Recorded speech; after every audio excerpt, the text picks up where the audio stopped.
할렐루야. 오늘 또 참으로 좋은 날입니다. 오늘은 10월 2일 월요일입니다. 한 주간도 말씀을 묵상하며 예수 이름으로 승리하기를 축복합니다. 오늘은 민수기 15장 17절에서 31절 말씀을 통해서 부지 중에 범한 죄와 고의로 범한 죄라는 제목으로 함께 묵상해 보도록 하겠습니다.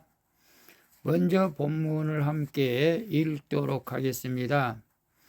음성으로 듣기를 원하시는 분은 아래 주소를 클릭해 주시기를 바랍니다. 17절입니다.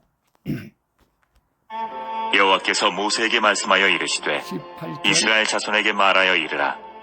너희는 내가 인도하는 땅에 들어가거든 19절, 그 땅의 양식을 먹을 때에 여호와께 거제를 드리되 20절, 너희의 처음 익은 곡식 가루떡을 거제로 타작마당에 거제같이 들어드리라. 21절, 너희의 처음 익은 곡식 가루떡을 대대에 여호와께 거제로 드릴지니라. 22절, 너희가 그릇 범죄하여 여호와가 모세에게 말씀하신 이 모든 명령을 지키지 못하되 23절, 곧 여호와께서 모세를 통하여 너희에게 명령한 모든 것을 여호와께서 명령한 날 이후부터 너희 대대에 지키지 못하여 24절, 회중이 부지 중에 범죄하였거든. 온 회중은 숫송아지 한 마리를 여호와께 향기로운 화제로 드리고 규례대로 소제와 전제를 드리고 순념소 한 마리를 속죄제로 드릴 것이라. 25절, 제사장이 이스라엘 자손의 온 회중을 위하여 속죄하면 그들이 사함을 받으리니 이는 그가 부지 중에 범죄함이며 또 부지 중에 범죄함으로 말미암아 헌물 곧 화제와 속죄제를 여호와께 드렸습니다. 26절, 이스라엘 자손의 온 회중과 그들 중에 거류하는 타국인도 사함을 받을 것은 온 백성이 부지 중에 범죄하였음이니라. 27절, 만일 한 사람이 부지 중에 범죄하면 1년 된 암염소로 속죄제를 드릴 것이요 28절, 제사장은 그 부지 중에 범죄한 사람이 부지 중에 여호와 앞에 범한 죄를 위하여 속죄하여 그 죄를 속할지니 그리하면 사함을 얻으리라. 29절, 이스라엘 자손 중 본토 소생이든지 그들 중에 거류하는 타국인이든지 누구든 부지 중에 범죄한 자에 대한 법이 동일하거니와 30절, 본토인이든지 타국인이든지 고의로 무엇을 범하면 누구나 여호와를 비방하는 자니 그의 백성 중에서 끊어질 것이라. 31절, 그런 사람은 여호와의 말씀을 멸시하고 그의 명령을 파괴하였은즉 그의 죄악이 자기에게로 돌아가서 온전히 끊어지리라. 아멘. 31절까지만 봤습니다. 본문 요약은 이렇습니다. 하나님이 이스라엘 자손에게 내가 인도하는 땅에 들어가거든 처음 익은 곡식으로 떡을 만들어 거제를 드리라고 말씀하십니다. 또한 회중과 개인이 부지 중에 범한 죄는 속죄제를 드리면 사함을 받지만 고의로 범한 죄는 백성 중에서 끊어진다고 말씀을 하십니다. 이 법 또한 본토인에게든지 타국인에게든지 동일하다고 말씀하시는 내용입니다. 질문과 묵상하기 1. 예수님을 믿고 구원을 받았어도 곡식처럼 여전히 딱딱하게 굳어있는 내 뜻과 생각은 무엇입니까? 20절에 보게 되면 너희 처음 익은 곡식가루 떡을 거제로 타작마당에 거제같이 들어드리라.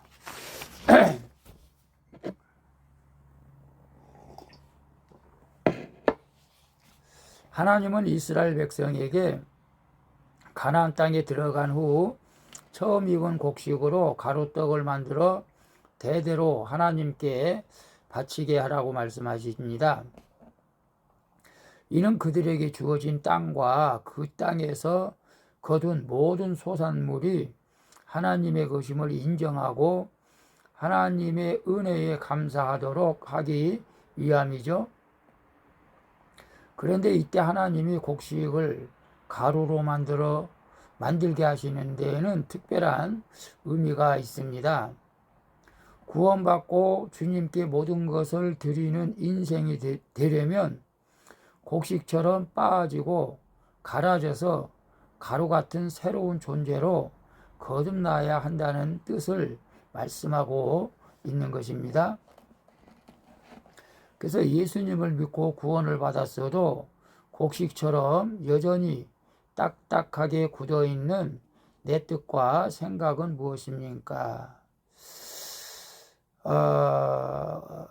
우리가 낮아지고 죽어져야 되는데 예수님을 믿고 과거와 현재를 돌아봤을 때에 과연 내가 변화된 것이 있는가, 아니면 여전히 예수님 믿기 전에 행동을 하고 있는가 한번 살펴볼 필요가 있죠. 누구든지 그리스도 안에 있으면 새로운 피조물이다. 이전 것은 지나갔으니 보라 새 것이 되었다라고 말씀하고 있는데요.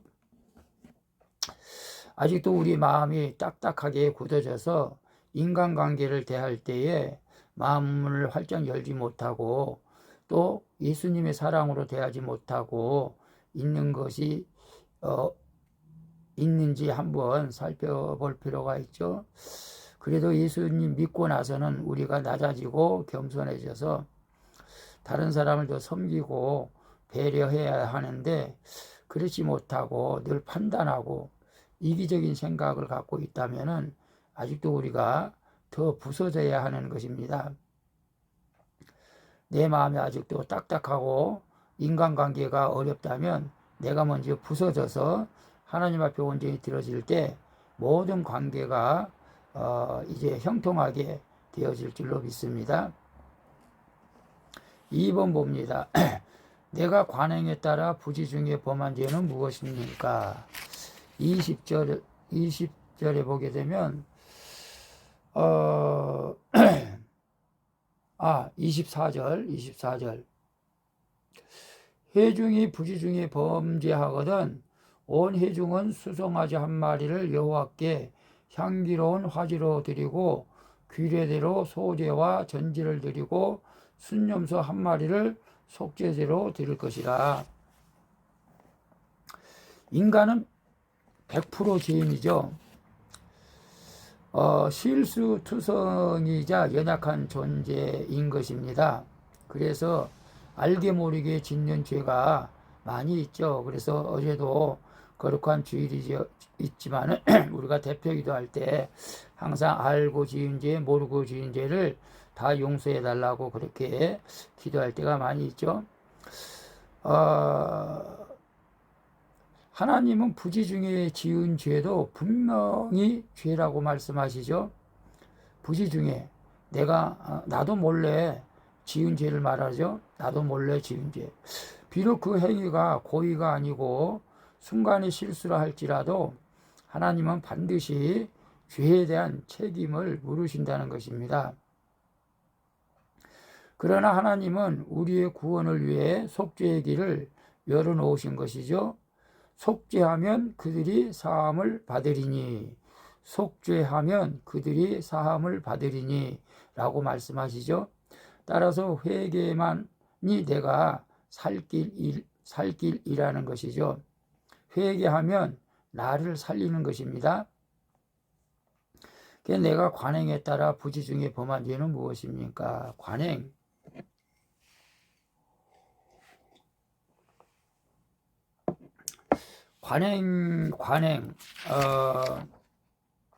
관행이라고 할 때는 옛사람 선배들부터 우리 이제 직장에서 보면은 선배들부터 계속 해왔던 일, 뇌물을 받았던 거, 이런 것들 관행에 따라서 뇌물을 받고 뭐 이런 것들이 있었잖아요.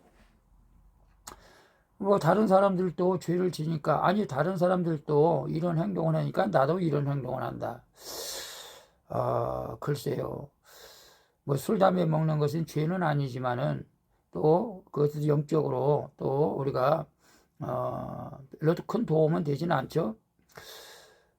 관행에 따라 저는 이제 목회자이기 때문에 여러분들이 뭐 한 번쯤 주일날 교회 빠지면 되겠지. 관행에 따라서 다른 사람도 빠지는데 좀 그런 것은 좀 우리가 살펴볼 필요가 있습니다. 어제 거룩한 주일이었는데 또 명절 연휴가 껴가지고 당연히 관행에 따라서 명절 연휴니까 주일날 빠져도 되겠지라고 하면서 형제 친척들과 만나는 것을 더 소중히 여기고 주일날 빠졌다면 이것도 관행에 따라 우리가 부지 중에 지은 죄가 아닌가 싶습니다. 이런 것들을 우리가 회개하지 않으면은 반드시 하나님께서 그 죄에 대해서 물으신다는 것입니다. 오늘 우리가 나도 모르게 지은 죄도 하나님께서는 기억하고 계시기 때문에 내가 모르는 사이에 죄를 지었어도 우리는 반드시 회개해야 할 줄로 믿습니다. 3번 봅니다. 날마다 큐티를 하면서도 늘 말씀이 뒷전인 인생을 살고 있지는 않습니까?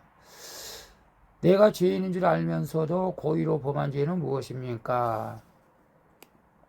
30절 본토인이든지 타국인이든지 고의로 무엇을 범하면 누구나 여호와를 비방하거나 그의 백성 중에서 끊어질 것이라. 하나님이 고의로 악을 행하는 자는 그의 백성 중에서 끊어질 것이라고 경고하시죠. 부재 중에 범한 죄는 용서해 주셔도 고의로 죄 지은 죄는 용서하지 않으신다는 것입니다. 물론 회개함이 용서하죠. 우리가 날마다 말씀을 묵상해도 그렇습니다. 나에게 주신 여호와의 말씀을 멸시하며 그 명령을 따르지 않고 말씀을 따로 삶 따로 말씀 따로 삶 따로 사는 것이야말로 고의로 악을 행하는 것이 아닐까요? 그런 사람은 그 죄악이 자기 머리에게로 돌아가 하나님의 공동체에서 끊어지는 저주를 피할 길이 없다는 것입니다. 말씀을 묵상하면서 우리는 늘 더 많은 죄를 지은 것을 어떨 때는 깨닫게 되죠. 날마다 큐티하면서 늘 말씀이 뒷전인 인생을 살고 있지는 않습니까? 죄인인 줄 알면서도 그 고의로 범한 죄는 무엇입니까? 큐티 하시는 분들 중에 아마 이런 분들도 없지 않아 있을 수도 있습니다. 말씀을 매일 보지만 말씀 따라 살지 못하기 때문에 아예 말씀을 보는 것을 포기할 수도 있습니다. 왜냐하면 어차피 말씀대로 살지도 못하니까 말씀을 읽으면 더 말씀대로 살지 못하기 때문에 짜증나고 속상하고 그럴 수도 있을 것입니다. 그러나 그것이 나를 주님께로 더 가까이 갈 수 있는 단계가 되는 줄로 믿습니다. 우리는 완벽하게 살아갈 수가 없죠. 늘 말씀을 보면서 내가 죄인인 것을 인정하고 나아갈 때 그때부터 내가 하나님 앞에 바로 서게 되는 것입니다. 오늘 우리가 큐티하면서 늘 말씀대로 살지 못했다 할지라도 하나님께서 말씀대로 살려고 큐티를 하는 것인 것을 인정하면서 이제는 언젠가는 주님의 능력으로 말씀대로 사는 날이 오게 될 줄로 믿습니다. 그렇기 때문에 우리가 말씀을 묵상하면서도 말씀대로 살지 못한다고 낙심하지 마시고 우리 날마다 내가 죄인이면 고백하면은 언젠가는 말씀대로 살면서 하나님의 뜻을 이루게 될 줄로 믿습니다. 저도 똑같습니다. 이런 큐티하면서도 100% 말씀대로 다 살지를 못합니다. 그럼에도 불구하고 말씀대로 살려고 노력합니다. 오늘도 그러한 마음으로 말씀을 묵상할 때 하나님께서 은혜를 베풀어 주실 줄로 믿습니다. 기도하겠습니다. 주님, 제게 있는 모든 것이 하나님이 주신 것임을 인정하고 감사드립니다. 그리고 연약한 주인임을 고백하오니 부재 중에 범한 죄가 있는지 늘 살필 수 있도록 도와주시옵소서. 이제 말씀에 근거한 선한 동기를 가지고 하나님의 뜻을 온전히 이룰 수 있도록 인도해 주시옵소서. 예수 보혈의 피로 나를 정결하게 씻어주시고 함께해 주시는 예수 그리스도의 이름으로 기도합니다. 아멘. 우리 찬송가 264장 정결하게 하는 셈이 함께 찬양 부르고 마치도록 하겠습니다. 오늘도 수고하셨습니다. 복된 하루 되시기를 바랍니다. 샬롬.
주만 따라가겠네.